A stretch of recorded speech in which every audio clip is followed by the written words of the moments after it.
Good afternoon, ladies and gentlemen. Welcome to another bout of Propagandacast news with me, your host, Imperial Dane. We got a couple of updates here to the balance preview. There was one a couple of weeks ago, but I didn't initially think on its own was worth it because most just felt like they were reverting a bunch of changes primarily. But we'll quickly go through the 1.2 changes. I think it's where 1.3 where sort of some of the real stuff happens. First off, most heavy tankless targets here getting nerfed in terms of AoE. Scatter bonus removed at Eventually 2. And Eyes 2s also similarly get less AoE. Churchill Crocodile summon costs now from 9 to 12 command points. That gets slowed down. The Landing Officer gets toned down a bit since he was a bit good. So that makes him slightly less overall powerful. The also gets cheaper to reinforce. Medics get some other bits there. Commando HQ Glider basically can be repaired now, and the HQ Glider now basically costs only 200 manpower, but you don't get commandos right away, but I think you can just start training them. So Vanguard operations pretty much just get up to straight up buff there effectively. Plus you get machine guns and anti-tank guns from it, so that's also pretty handy. Assault sections get a slight tone down there as well. And some other minor changes. For example, tank hunter times can also be up with a Pierceman. They're not just anti-tank right throw. That certainly gives them a lot more utility and such. And yeah, you also get half the command point when you're taking up. This will also help you slightly get into your stuff. Then finally we get the Puma, which now no longer requires tank.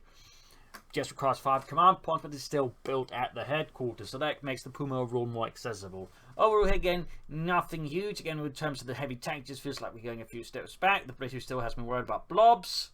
Because, yeah. And like the Puma, just feels like we might revert to mobile defense Puma spam, which is overall really boring and not very interesting to watch. So I hope we kind of avoid that.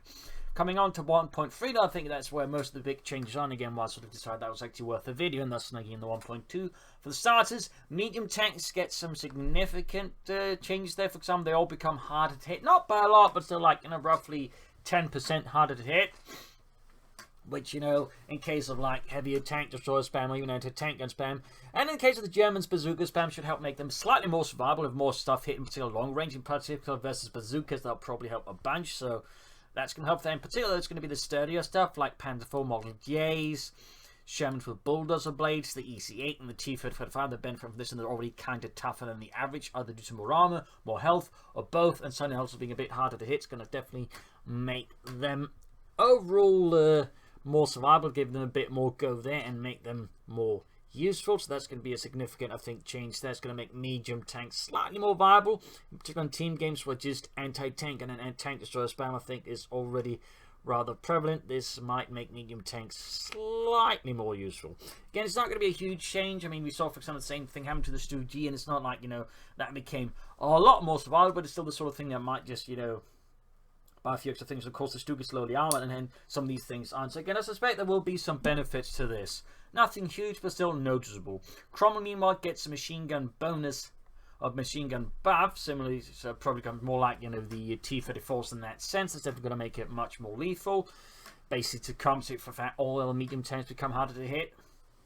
Not entirely sure about this. Something that Cromwell's already good, but this will definitely make the Cromwell better. So that's an interesting change there. Jackson gets nerfed from 130 to 110, means it's going to be less amazing versus medium armor, and again means overall medium armor like Panther Force becomes a bit more worth it since they just spam Jackson. These basically removes that, decreases further chance of shot bouncing, which could happen. So with this, even less of a chance. So again, that's going to be great for Panzer Force overall. And really, where this is going to matter, it's going to be for Panzer Force.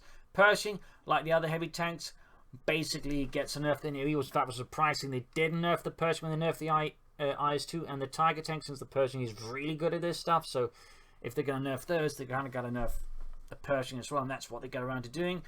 Grenadiers, the initial stuff there, sort of reinforcement cost is being removed, but it's being shifted to something else. That's coming away again where some interesting stuff happens.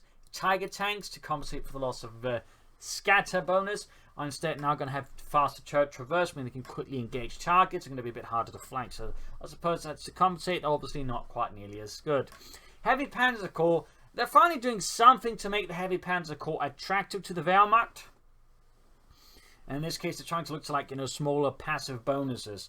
Whether or not, of course, this is enough is another thing, but it certainly looks interesting. Overall, Pioneers, Grenadiers, and Ostrom, once you build a building, basically gets reinforcement cost reduced by 2. So again, all of a sudden you have Ostrom, they become even cheaper. Pioneers, of course, become cheap to reinforce with the Grenadiers. I mean, certainly, slightly, less onerous reinforcement cost there. Plus, the same applies to the reinforced cost of team weapons. And that's also basically, in most cases, 2 manpower less. So suddenly, you can actually begin saving up a bit of manpower there in longer games. Panzer Grenadiers, Stormtroopers, and stuff like that do not benefit from this. So this is worth keeping in mind. But even then, just suddenly having slightly, lower reinforcement costs and a lot of units can quickly add up. It's not just the Grenadiers, it's the Pioneers and the support weapons. Even the Ostrom, again, you have those. And again, that can quickly add up. So this might actually be more significant than it sort of lets on to. I mean, if it's just been the Grenadiers, yeah, again, not impressive. But Pioneers and your support weapons, and again, Ostrom using them, that's a bit more significant. Again, that's a lot more suddenly adding up. And finally, also part of the Heavy Panzer Corps capture and decapture rate of all Wehrmacht infantry increases by 25%.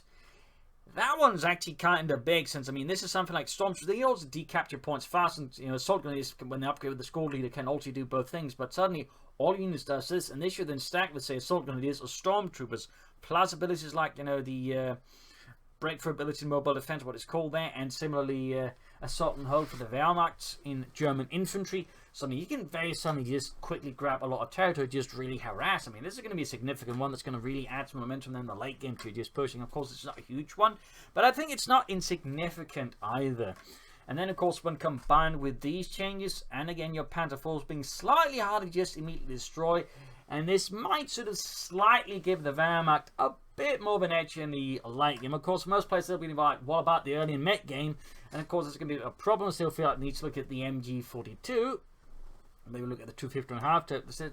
Some work to be done there, but they're at least looking to make the Heavy Panzer Corps as itself a building more attractive. I still think they should look into adding something like the Knights Cross Soldiers personally, but this is a start. It's something. It doesn't fix all the issues, but at least it makes the Heavy Panzer Corps like in a building individually attractive, and sort of puts them more like closer footing with some of all the allied factions, which increasingly just gain some money benefits from taking up and building stuff, whereas the Wehrmacht really hasn't done anything despite being the only one with like 4 buildings.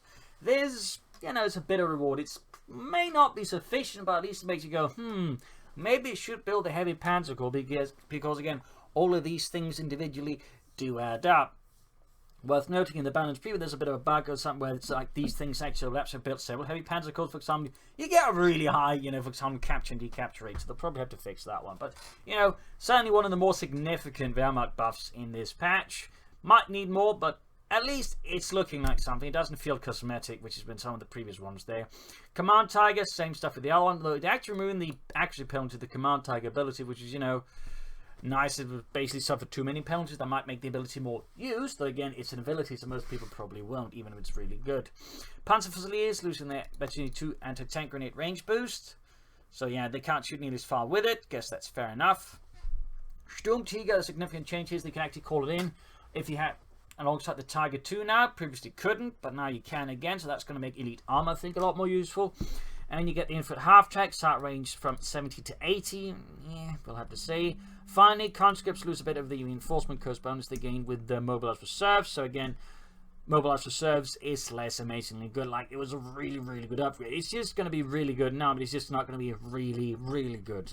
So overall, I think a more significant set of changes in the 1.3 compared to 1.2, and certainly feels like we're actually trying to do something with the balance preview. A lot of the previous changes just didn't feel like anything. It was just walking in circles, but this actually feels like we're stepping into new territory with stuff like the Heavy Panzer Corps, and this is, I feel, really what was needed, like stepping into new territory and actually trying to do new things, damn it.